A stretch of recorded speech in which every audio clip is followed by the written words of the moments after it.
안녕하세요. 티파이스토리 오정입니다. 이번 시간에는 그 그래프를 한 번에 동시에 여러 개를 그려서 빨리 패턴을 파악할 수 있는 이제 면분할에 대해서 말씀을 드리겠습니다. 퍼시트, 퍼시트, 패시트 이렇게 부르는데요. 두 개의 함수가 있습니다. 퍼시트 언더바 랩이 있고요. 퍼시트 언더바 그리드라는 함수가 있습니다. ggplot2 패키지에서 제공하는 면분할, 그래프가 이제 여러 면을 걸쳐서 나오게 되는 거죠. 일단 사용할 샘플 데이터는 1999년부터 2008년까지 38개의 인기 자동차 모델에 대한 연비 데이터. 이 MPG가 마일 퍼 갤런이라는 뜻이고요. 연비라는 뜻이죠. 자동차 제조사, 모델명, 엔진 배기량, 연도, 실린더 수, 변속기 종류, 구동 방식 해가지고 연비, 클래스, 자동차 SUV냐 컴팩트냐 이렇게 되어 있습니다. 역시 타이드볼스 라이브러리하고 샘플 데이터의 구조를 한번 보겠습니다. 네, 이렇게 되어 있는 데이터입니다. 행이 234개, 열이 11개 이런 데이터고요.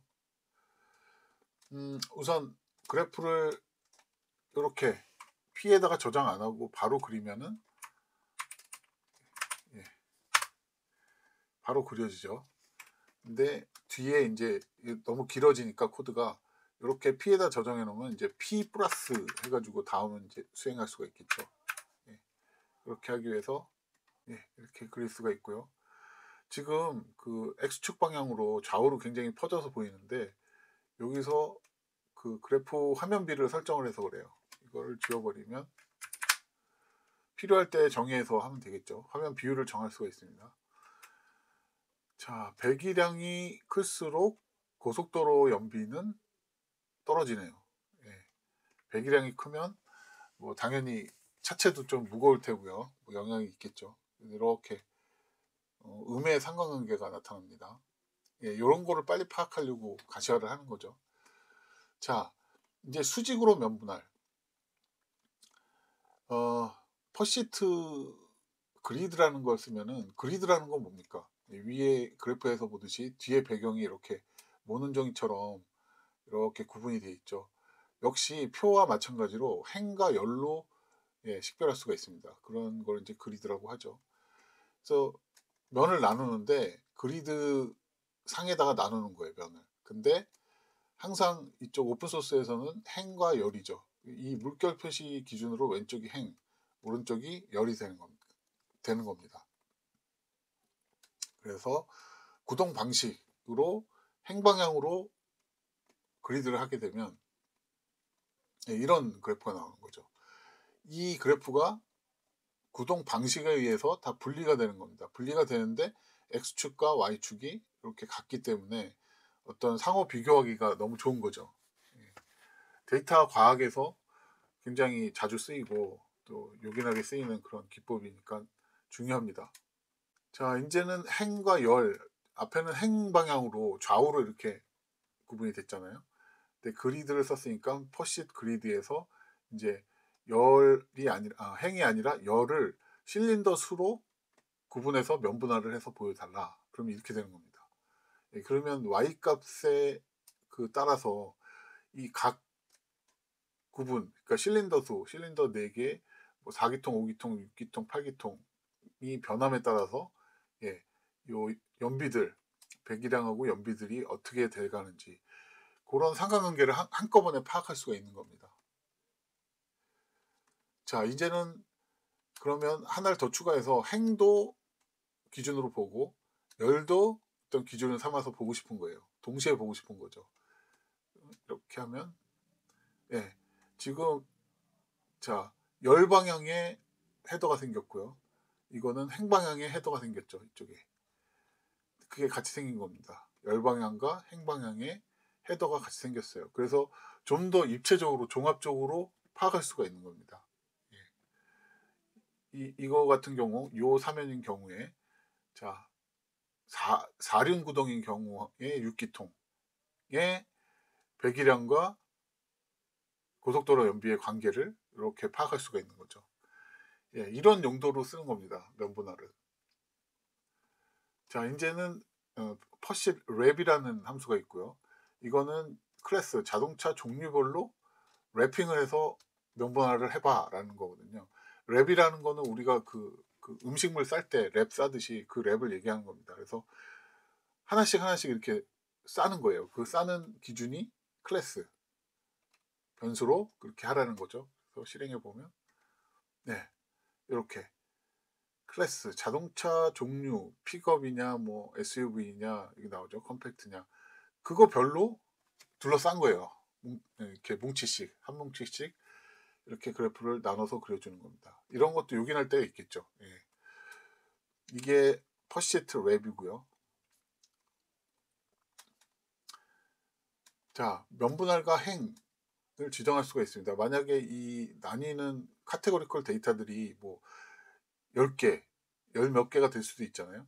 그러면은 이게 한 지면에 어떻게 보일지를 또 조정할 수가 있어야 되겠죠. 그래서 이번에는 랩으로 해볼게요. 랩으로 n로우가 로우의 개수를 2개. 예. 그러니까 행이 2개씩 해서 보여달라는 거예요. 첫 번째 것은 그럼 이렇게 되겠죠. 예, 행이 2개입니다. 그리고 밑에 것은 이제 컬럼 기준이죠. 컬럼 수를 지정하는 거예요. 그러니까 양옆으로 1개씩 나오면 이렇게 밑으로 이제 내려가는 거예요. 예, 정렬이 되는 거죠. 그래서 n 로우나 n 콜을 지정을 하면 개수를 지정을 하면 어떤 식으로 면분할을 할지 결정이 되는 거예요. 예, 어려울 게 하나도 없습니다. 축이 다른 분할면 만들기 해볼게요. 얘가 기본 지금 디스플레이고요. 예, 이거 무슨 얘기냐면요. y축 값이 강제로 표준화됨. 그러니까 약간씩 다르더라도 이렇게 똑같이 강제로 표준화돼서 어떤 뭐랄까요? 표준화돼서 보는 게 기본이지만 그 고유의 어떤 y 레인지별로 보고 싶을 때도 있죠. 예. 그래서 이런 것들이 필요합니다. y축 값이 강제로 표준화된 거고요. 두 번째 것은 이제 그러지 말고 각 사륜구동, 전륜구동, 후륜구동이 이렇게 다를 수도 있어요. 예. y 값의 그 분포가 다를 수 있잖아요. 연비의 분포가. 예. 그러면 걔가 가지고 있는 걸로 그냥 따로따로 그려 이렇게 되는 거죠. 예. 그게 여기서 스케일은 프리라고 y 값을 강제화하지 않는 옵션이 되는 거예요. 자, 그 다음에 3개의 카테고리를 2행 2열로 배치. 3개의 카테고리를 2행 2열로 배치. 여기는 행수를 2개로 지정했네요. 행수를 2개로 지정하니까 아무리 많아도 이제 이렇게 두 행으로 다 나타내는 거죠. 그래서 여기서 보면 3개의 카테고리라고 그런 거는 지금 고속도로 연비, 배기량, 그 다음에 자동차 종류죠. 이걸 얘기하는 거예요. 3개의 카테고리를 한꺼번에 이렇게 살펴볼 수 있는 겁니다.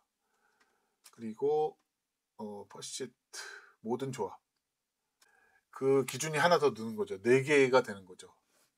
4개의 카테고리가 되는 거예요. 아까 얘기했듯이 그 전륜, 후륜, 뭐 사륜 구동 방식과 또 그 실린더 수, 그 다음에 그거에 따른 배기량과 고속도로 연비 이것들의 관계를 한꺼번에 이렇게 살펴볼 수 있는 거죠. 네, 그러면 요거는 이제 공식적인 예제고요. 제가 실무에서 실무 데이터를 가지고 했던 거를 잠깐 보겠습니다. 해양 환경 데이터, 해양 환경 관측 데이터죠. 코엠에서 제공하는 데이터를 가지고 해보겠습니다. 데이터는 이렇게 생겼고요. 그 이전에도 말씀드렸지만 데이터 분석을 잘하고 싶다. 그리고 다양한 각도에서 데이터를 분석해서 다양한 측면에서의 얘기를 끌어내고 싶다 하면은 카테고리컬 데이터를 많이 만드셔야 돼요. 물론 한계는 있습니다. 원본 데이터가 그런 카테고리컬 데이터가 없거나 아예 그런 것들은 이제 되게 곤란하죠. 근데 유추해서 뭔가 그룹핑하고 자꾸 카테고리컬은 범주형이잖아요.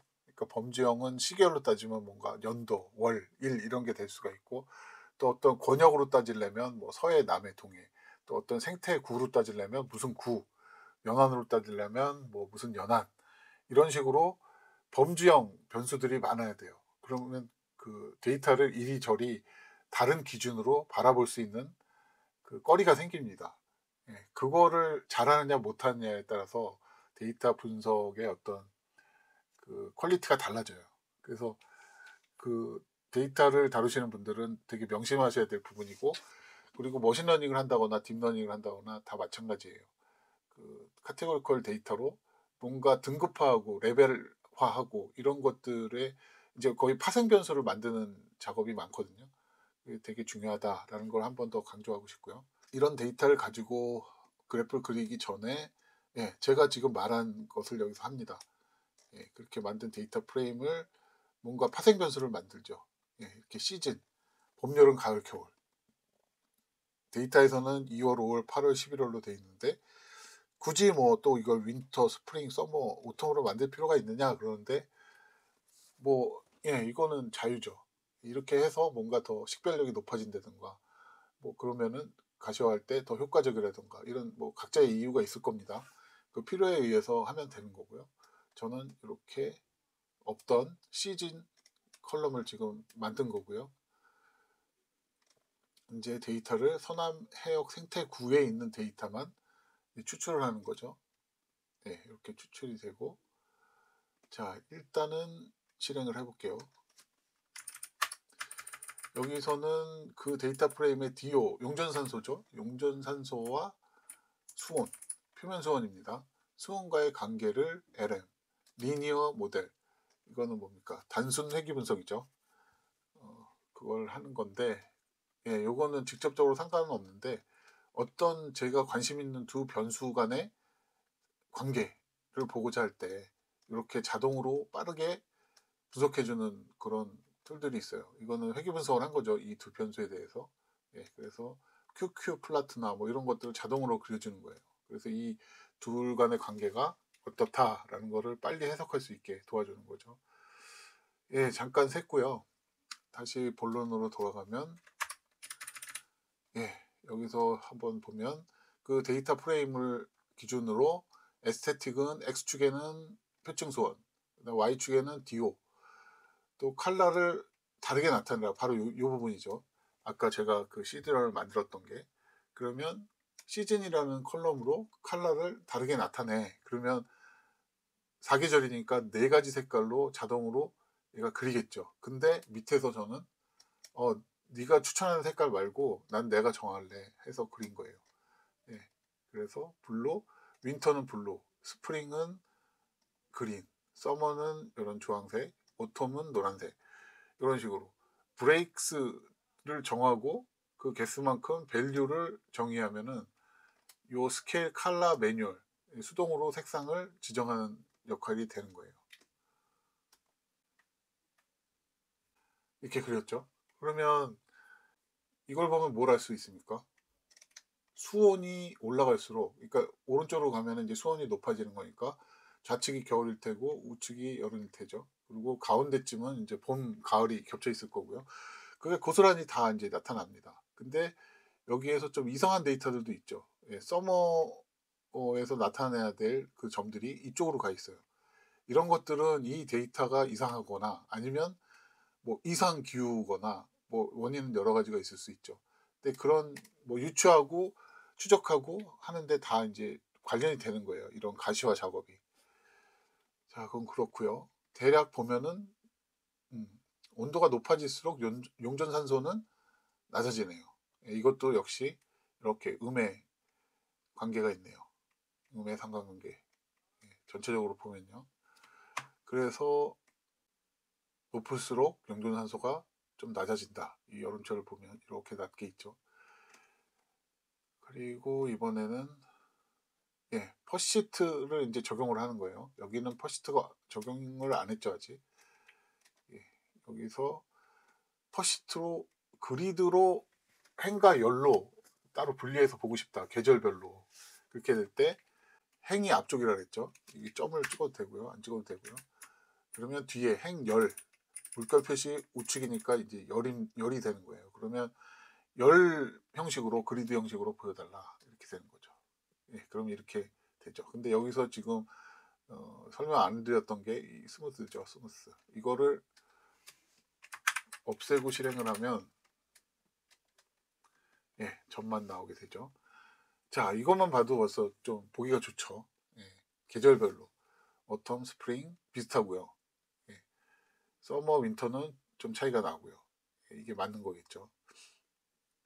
이렇게 한꺼번에 훑어볼 수 있는 거예요. 그래서 기온의 어떤 용존산소, 그 용존산소의 어떤 변화폭, 이런 것도 볼 수가 있고, 그 다음에 기온, 수온이 얼마나 또 변화했는지, 얼마나 균일한지 아니면 좀 이산적인지, 이런 것들을 다 살펴볼 수 있는 거예요. 이럴 때 쓰는 겁니다. 예, 페이스 그리드 굉장히 효율이 좋죠. 이거를 만약에 따로따로 그린다고 생각해 보면 좀 짜증나죠. 예, 이걸 하나하나 그리고 있으려면. 근데 이렇게 한 방에 그냥 한 줄을 추가함으로써 이렇게 볼 수 있다는 게 엄청 큰 장점입니다. 그리고 아까 여기 지오메트리 스무스라는 거는 이제 그 적합을 한다는 얘기예요. 이 점들 간의 어떤 회귀 분석.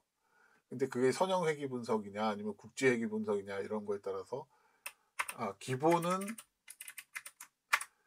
네, 국지 회귀 분석. 그러니까 그 점들의 분포에 따라서 전부 다 이렇게 과적화된 거죠. 어떻게 보면. 예. 대신에 이 분포하는 점들을 가장 잘 표현하는 그런 이제 회귀 분석. 여기 나오네요. LOESS 방식이 기본 디폴트고요. 만약에 리니어 모델로 바꾸면 메소드는 리니어 모델. 예, 이렇게 하면 리니어 모델이 되는 거예요. 그리고 여기에 저번 시간에 선 그래프에서 설명했던 그 뭐죠? 실내 구간도 이렇게 표현할 수 있는데, 실내 구간은 이렇게 해서 폴스를 해버리면 실내 구간은 안 나옵니다. 예, 이렇게 선형 회귀 선만 나와요. 참고하시고요. 자, 이번에는 퍼시트 그리드 합니다. 근데 행에는 이어, 열에는 시즌별로 또 보겠다는 거예요. 예. 그럼 이렇게 나오죠. 지금 이 데이터셋에 3년치가 있는 겁니다. 2014년도, 15년도, 16년도. 예. 연도가 많으면 밑으로 쭉 나가겠죠. 그러면 이렇게 되는 거죠.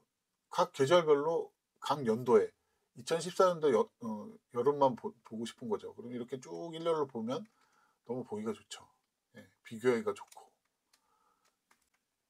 실무에서 이렇게 쓰는 겁니다. 그래서 R이나 파이썬에서 그리는 그래프들이 뭐 그런 질문을 많이 하세요.